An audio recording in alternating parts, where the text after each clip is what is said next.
The blackout drills always begin the same way.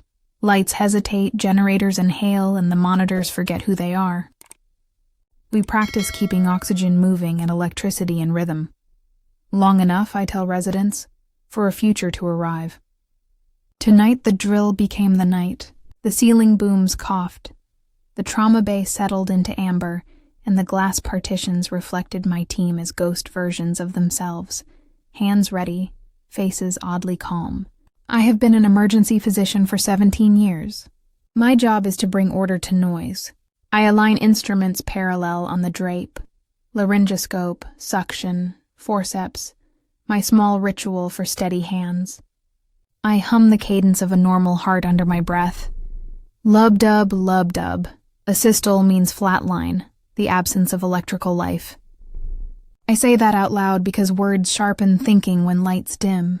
The code cart's drawers click shut in a sequence my fingers know better than my mouth.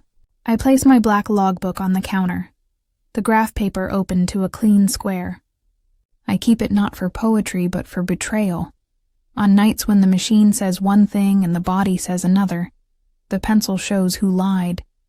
The hospital is a layered cave when the grid fails. Air handlers grind. Condensation beads at the edges of polycarbonate panels. The antiseptic bite hangs in the throat. Downstairs, diesel trembles through the floor like a giant cat purring too close. Staffing collapses by design. One charge nurse, one respiratory therapist, a sleepy intern, and a pathology resident, Dr. Yusuf Rahman, stranded by dead elevators with his pocket UV pen light and dry humor. I tell the intern what I always tell them when the building feels larger than medicine. Simplified decisions. Breathing, bleeding, electricity. If you move those three in the right order, most nights will forgive you. The overhead speakers pop once, the building's nervous tick, and the base radio springs to life with a clipped report. Single vehicle MVC. Female mid-20s ETA 8 minutes. I repeat it for the room the way a conductor counts off. 8 minutes to readiness. The intern glances at the wall clock that has turned useless without the master system. I point to my watch. Use the instrument that doesn't care if the building is scared, I say. He smiles in spite of himself. I do not indulge superstition, but I have learned what steadies people. Machines don't lie, I tell the room evenly. What I mean is simpler and less comforting. Machines repeat. That reliability is a kind of mercy in chaos. I square the field again, unnecessary and therefore essential, and feel the familiar satisfaction of edges lining up to right angles. Perfusion equals life. No perfusion equals the end. You cannot bargain with physics. Somewhere beyond the glass, the city hiccups back into partial light, a necklace of towers blinking awake along the marina, and then fails again. The helipad beacons hold steady, a ship's deck anchored in black water. Yusuf taps the UV pen against his knuckle like a metronome. The RT does the same with her nail on a ventilator panel, tiny rhythms to tame a larger one. The bay door's motion sensor resets with a chuff.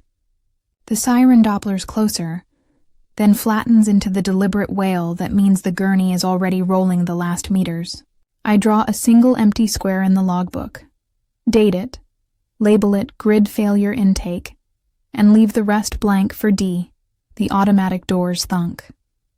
Diesel deepens. The stretcher's wheels chatter on the threshold. I lift my stethoscope to my neck, feel the metal cold against skin, and step forward to meet the case that will fracture my catechism. They hit the threshold too fast. Gurney rattling, plastic backboard squealing against metal, jaw immobilized, a spiderweb of windshield powder across her cheeks, dried blood stippling the curls at her temple like rust. No chest rise under the bag valve mask, then a shallow gasp as the RT squeezes. 25-year-old female, single vehicle rollover, the medic recites. Unknown downtime. Pupils reactive. Vitals stable en route until... He stops because words are wasted now. We move her to our bed. I gesture without looking. Pads, O2, suction ready. I press ECG leads to clean skin, little stickers that read the heart's electricity. and the monitor wakes as if surprised to be needed. Normal sinus rhythm, tidy as a metronome. Lub-dub, I think. And then she opens her eyes. The tracing collapses. A flat black line replaces the hills and valleys. A systole, which I say aloud to keep the room honest. Flat line, the absence of electrical life. Her gaze is clear, tracking me. Lead displacement, the intern says, already peeling and replacing the electrodes. We swap cables? The intern's hands shake. No assumptions, I say. Confirm in physics, not pixels. I plant my fingertips on her neck where the carotid lives. Nothing. I slide to the femoral crease.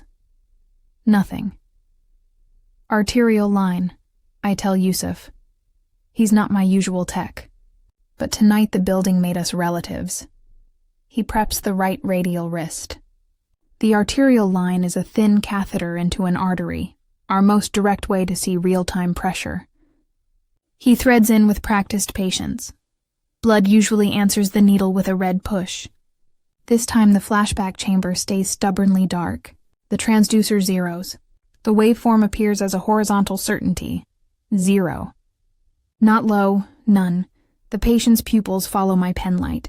She tries to swallow. The RT calls out, N-tidal CO2 low but present. She is breathing some. On the screen, her heart remains a quiet nothing. We run the code because you run the code. I square the field. Epinephrine drawn, compressions counted. Compression depth 2 inches. Rate 100 to 120 per minute. It is arithmetic with high consequence. Check rhythm, I say at 2 minutes. Still flat line. We repeat the cycle. I speak the seconds as if they are promises. At 23 minutes, there is a moment when the room's noise becomes a tone. I hear myself say, time of death, Zode 241. Silence has a texture. Here it is cottoned in amber. I take a breath to begin the note, and the monitor blips. One square, perfect QRS complex, the little mountain that marks a full heartbeat. Then another. The line continues, hesitant, like a patient testing the edge of a pool with one toe. Artifact, the intern whispers, pleading with the word. I place my stethoscope on her chest. Heart sounds are usually a soft door opening and closing. What I hear is muffled, cold, like someone turning a key inside a sock drawer. It is a rhythm nonetheless. My palm on her sternum feels each rise as a distant tremor, like bass notes through an apartment wall. Look, the RT says softly. Along the inside of the elbow, the antecubital vein darkens, not bruising. The color moves with the beat, a thin oil slick line filling and releasing. I slide a small syringe into the IV port and aspirate gently, draw back. The barrel fills with viscous black fluid that seems to eat the light around it. Under the bay's amber lamps, it shows hair-thin filaments forming and unforming, as if a transparent hand is drawing EKG squiggles in the liquid and then erasing them. Yusuf leans in. Coagulated blood? He offers, but his voice is already hedged. Coagulated blood is red-brown, I say, and it doesn't sketch. I hold the syringe at an angle. The filaments pulse against the plastic, not randomly, but with a thatched intention. Short, long, like a language I haven't learned. The intern steps back. I swallow the urge to do the same. Impossibility. Plain. A heart cannot keep organs alive if it is not pumping blood. Blood carries oxygen via hemoglobin. No oxygen means cells stop producing energy and die. A different liquid, however clever, cannot substitute. Yet the eyelids flutter. Air sighs against the RT's mask, as though some part of her refuses the rule. Chain of custody, I say out of habit and refuge. Procedure is the fence you build when the ground moves. I label the syringe with time, bed, my initials, and a code from my logbook. Bio-Imp 2. Biologic impossible. 2nd of the year. I cap it, seal it in a biohazard bag, and initial the tape as if signatures could keep meaning from leaking out. UV? Yusuf asks, already palming his small penlight like a gambler unwilling to fold. Document first, I tell him. Because documentation is the thin thread we hold between what we see and what anyone will believe later. I log the arterial lines 0, the asystole on eye opening, the spontaneous QRS return after pronouncement, the syringe contents, non-blood, black, with dynamic filaments. I add in brackets what the room knows but needs to hear in plain speech. No oxygen carrier present. This cannot sustain life. The patient's lips part. The intern leans in with the suction. There is no blood, only the clean smell of saline and the metallic ghost of antiseptic rising from the skin. On the monitor, the heartbeat persists. 42 per minute now, slow and stubborn, like a generator that never learned the word quit. Yusuf lifts the UV light, blue-white and insect-thin in his palm. "Permission?" he asks. A courtesy I appreciate because it means he remembers the difference between curiosity and cruelty. "Briefly," I say, "no more than a glance." My voice sounds steadier than I feel, which is why I keep speaking. He clicks the pen light on and brings it close to the syringe. The blackness in the barrel seems to brighten in reverse, the way a negative becomes positive for a blink before resolving. Dark lines clearer, wavering, almost writing. The room holds its breath the way a choir does when the conductor raises both hands, and everyone knows the note that's coming will be impossible to sustain. "Let's look closer," Yusuf whispers. I nod. Already reaching for the microtubes and evidence labels, already thinking 3 steps ahead to controlled tests, because if we don't know what changed, we cannot know what caused it. And because somewhere under my steady hum of lub-dub a second, colder cadence has begun to teach my ear another song. Another power dip shivers through the trauma bay, thinning the light to a bruised orange. I hold my breath until the generator finds its voice again. The monitors reboot, one by one, coughing static before their flat blue lines steady. The patient's heart rhythm remains. Slow, certain, utterly wrong. I limit the circle to 3. Myself, Yusuf, and the respiratory tech. Rumor is contagion. We cannot afford an outbreak of disbelief. We clear space on the instrument cart, lay out sterile drapes, and secure the syringe of black fluid under a specimen shield. Control before curiosity, I remind them. Not for them, but for myself. If you don't know what changed, you can't know what caused it. Under normal UV, organic fluids scatter light. Proteins fluoresce faintly, but this sample glows in reverse, a negative, eating illumination. The penlight's beam makes dark lines where it touches, as though light itself were the reagent being consumed. Filaments form, tiny EKG-like squiggles, appearing, vanishing, reappearing farther along, like ink composing words underwater, then dissolving them. What you're seeing, I tell Yusuf, shouldn't be there. EKG tracings are electrical, not physical. I try to keep my tone dry. Inside, my pulse ticks too fast. We run a low-voltage stimulation, a gentle current, just enough to tickle ions. The surface of the liquid ripples, but not in time with the metronome I set nearby. Instead, it skips the beat, then returns a half-second late, as if mocking precision. In physics, synchronization is called entrainment. Here, the sample refuses it, hunting something more complex, more human. A monitor 2 bays away flickers awake. No patient attached, the RT says, voice too thin. The display shows oxygen saturation at 98%, heart rate 62, blood pressure perfect. We pull the cables from the wall. The numbers hold for 13 seconds, then fall. Glitches don't persist without input. Machines don't invent plausible vitals. Yet we watch the ghost of one breathe across the screen. Yusuf whispers, "The building is listening." I ignore him because acknowledgement gives shape to madness. Still, I glance at the ceiling booms, metal arms carrying power, suction, data lines, and think of them as veins. I press my stethoscope to the woman's chest, At first I hear the slow thump of the impossible heart, then others, a chorus of layered beats, faint and asynchronous, like a crowded room where no one agrees on tempo. Beneath the noise, a sound that isn't cardiac at all, a child's cry, distant but lodged in the tubing. Yusuf hears Mama. I hear Umi. Tape hiss from an old cassette, memory replaying itself through a body that no longer claims it. We prepare microtubes. 3 samples.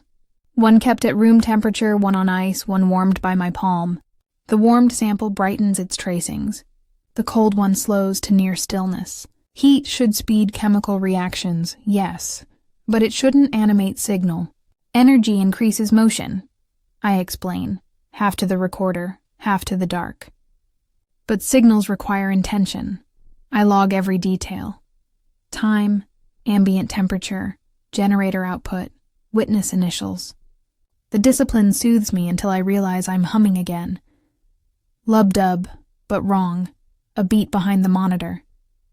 I stop, listen, and the hum continues for one more rhythm without me. Dr. Farah? Yusuf asks. I'm fine, I say, though I am not sure what fine means in a room where a flatline now argues for life. Another power dip. The amber fades to black for one long breath. When light returns, the patient's veins shimmer blue-black, branching like rivers drawn on a negative map. Yusuf lifts the UV again, his pupils wide as the beam touches her skin. You see that? Yes, I answer, and we're going to prove it before anyone calls it a miracle, because miracles are just events waiting for paperwork. And tonight my paperwork has begun to bleed light. The generator's hum wavered, low then high, as though it too were breathing through a fever. The trauma bay was half silent. That dense quiet only machines can make when deciding whether to fail. I felt the air pressure shift. Every surface carried static. Yusuf stood near the foot of the bed, penlight trembling in his fingers. He'd angled the UV across the patient's clavicle, where the shadowed veins converged. The glow wasn't light, but movement, tendrils creeping beneath the skin, the way ink crawls toward paper grain. The tracings pulsed with her heartbeat, then slowed, then pulsed again as if listening. I wanted to believe this was still physiology, maybe intravascular contamination, or some photoreactive agent in the saline. Anything anchored to chemistry, I said it aloud. Heat expands, light excites, simple physics. Saying it made it sound like a lie. Yusuf murmured, Then why does it stop when she opens her eyes? I turned and he was right. Each time the lids fluttered, the tracer network dimmed to nothing. Closed, it glowed again. Pupillary reflex, I said, and immediately heard how thin it sounded. We needed control. I decided to isolate the variable, environment. Let's take her off the main boom. We unhooked the power umbilicals, moved her bed into a corner where no outlets lived. The black tracings weakened. The pattern faltered. When we rolled her back under the overhead monitors, the glow strengthened again. So the field itself amplifies it, Yusuf said. The hospital's acting like an antenna. He wasn't wrong. Every wall here carried wire, copper, telemetry. The whole building was a web of electrical veins. I imagined signals, heartbeats, alarms, dying breaths, all still circulating. I turned to the monitor, meaning to document the finding, and froze. My pulse oximeter was still clipped to my glove from a prior patient. Its trace matched hers, exactly, beat for beat. I pulled my hand back. The line stuttered, then followed again, like a dog refusing to heal. Dr. Farah, I flexed my fingers. The oximeter blipped, once, twice, and stopped when I did. It's feeding on rhythm, I said quietly. Any rhythm it can find. Yusuf's face had gone pale. If that's true, it isn't. I cut him off, though we both heard the second heartbeat that didn't belong to anyone in the room. I logged everything in the book. Writing steadies the hand even when the logic won't hold. Bio-Imp2 continued. Field dependency confirmed. External rhythmic entrainment observed. Patient reflex inversely correlated with photonic intensity. The pen hesitated halfway through the next line. I could hear a faint murmur through the tubing. Not air, not blood. It sounded almost like speech, syllables slurred by liquid. Yusuf bent close. What is it saying? I shook my head. Not words. But my mouth formed the shape anyway, unconsciously mirroring what I thought I heard. Help. The syllable was silent but absolute. I dropped the pen.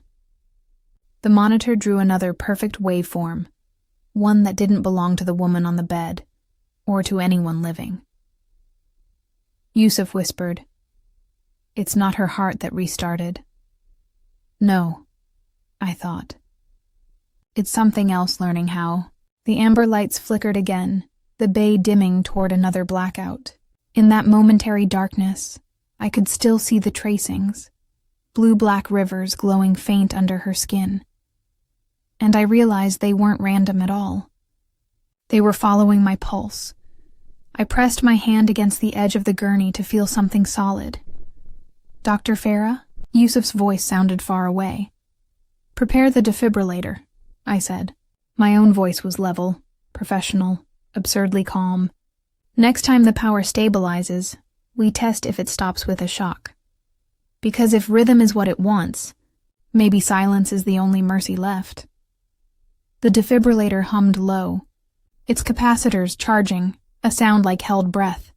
Outside, the storm clawed the city, thunder shuddering against the glass. For a moment, the backup power faltered again, throwing everything into half-light. The woman's body gleamed under amber emergency bulbs. Her veins darker now, not red, not blue, but black with shifting sheen, like ink trying to crawl back into its bottle. Yusuf stood ready, one hand hovering over the paddles. "You're sure?" he asked. His voice cracked at the edges. "We could trigger another event. That's the point," I said. "If it reacts to rhythm, then a controlled one might disrupt it."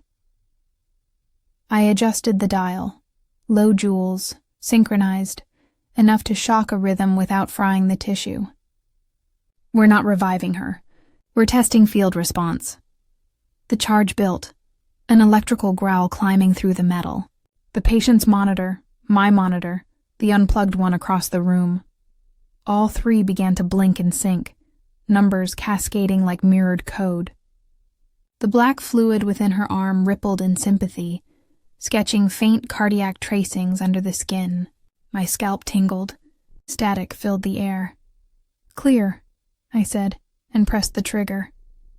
The shock cracked, blue-white, a camera flash inside the room. The patient's body jerked once. Every monitor in the bay lit up at once, including ones attached to empty beds. Heart rates, blood pressures, oxygen numbers, all flickering alive as though the hospital itself had grown a pulse. For 3 full seconds the trauma ward breathed together, then the lights steadied. The woman's chest fell.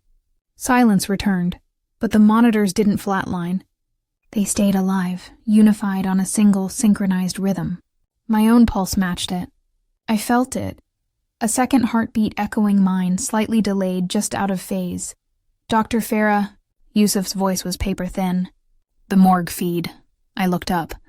The wall monitor displayed the morgue's camera, battery-powered, running off a backup feed. On screen, body bags shifted slightly, the faintest twitch, as though air beneath the plastic tried to breathe.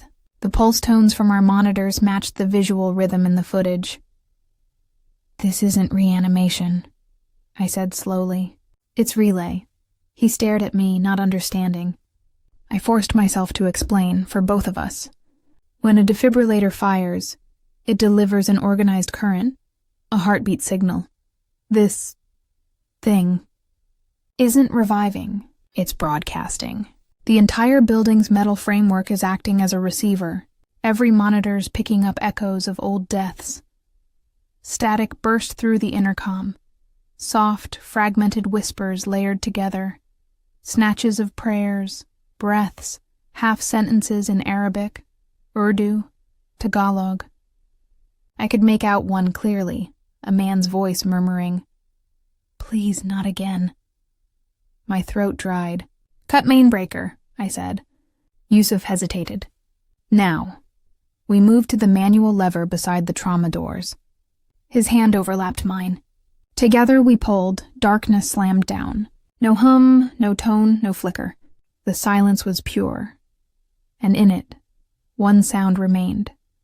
A single soft lub-dub, impossibly clear, coming from nowhere and everywhere. It wasn't hers. It wasn't mine. It was the building's. For a long time we stood there, two clinicians listening to a dead hospital's heart. Then the generator restarted, humming indifferently, like nothing had happened. But in my chest, that second rhythm stayed, and even as I forced my breathing back to normal, I knew one truth had inverted forever. We had not restored life that night. We had joined it.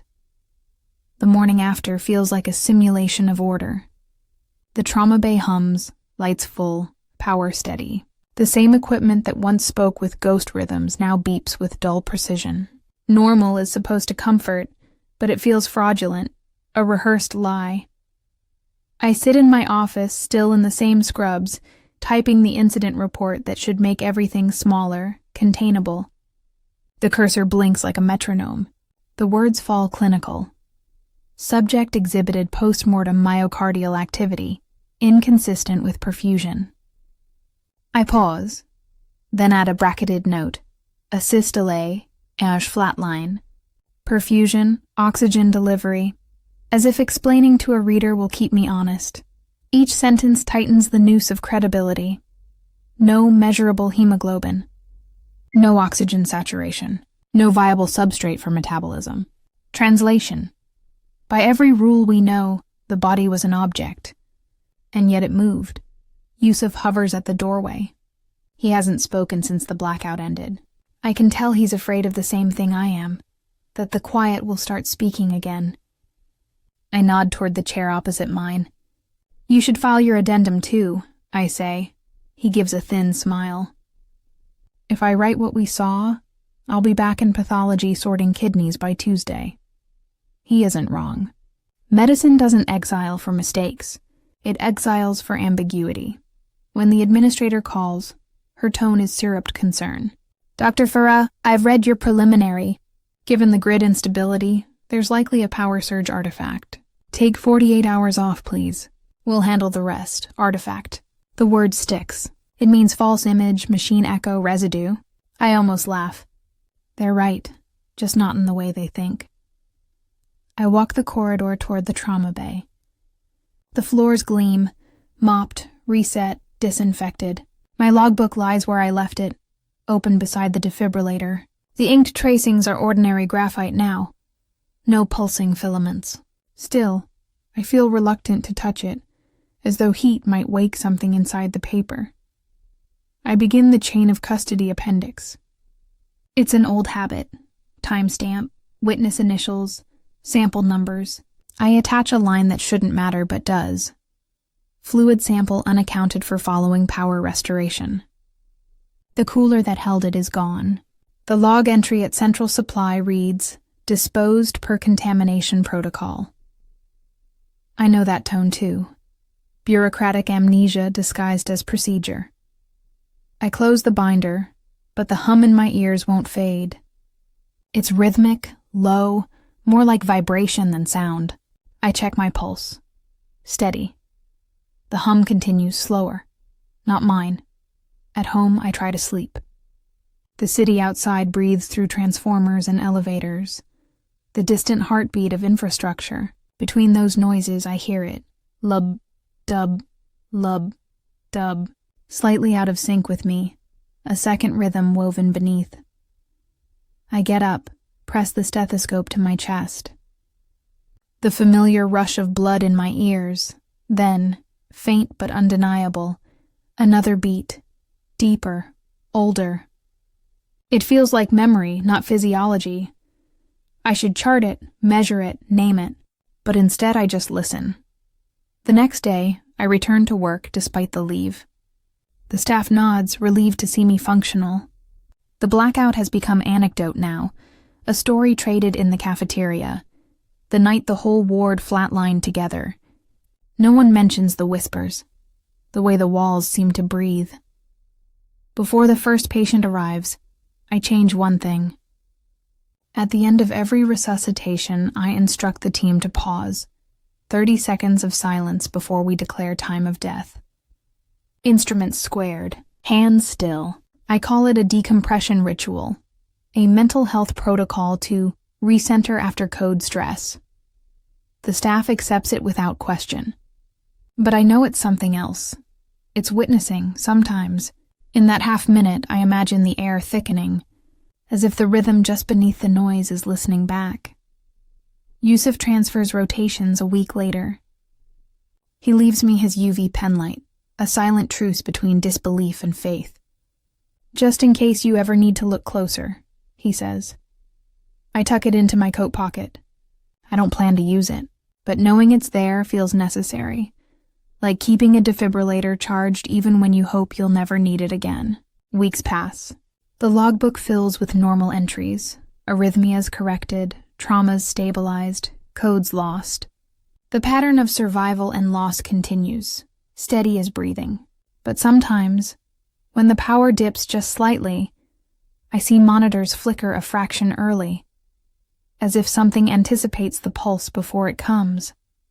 I tell myself it's latency. I write BioImp2 closed. But the hum returns that night, through the pipes, the elevator shaft, the wiring behind my apartment wall. When I listen closely, it isn't random. It's a heartbeat trying to find harmony, so I stop fighting it. I breathe, slow, matching its tempo. It feels like acknowledgement, not surrender. In the dark, the city is a living body. Wires for veins, glass towers for bones, generators for lungs.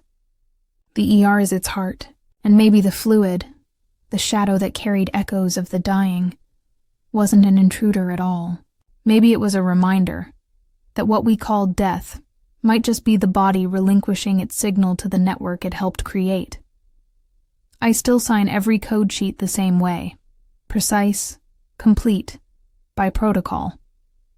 But before I leave the trauma bay each night, I square the field, hum the lub-dub rhythm once, and listen for the third beat hiding underneath.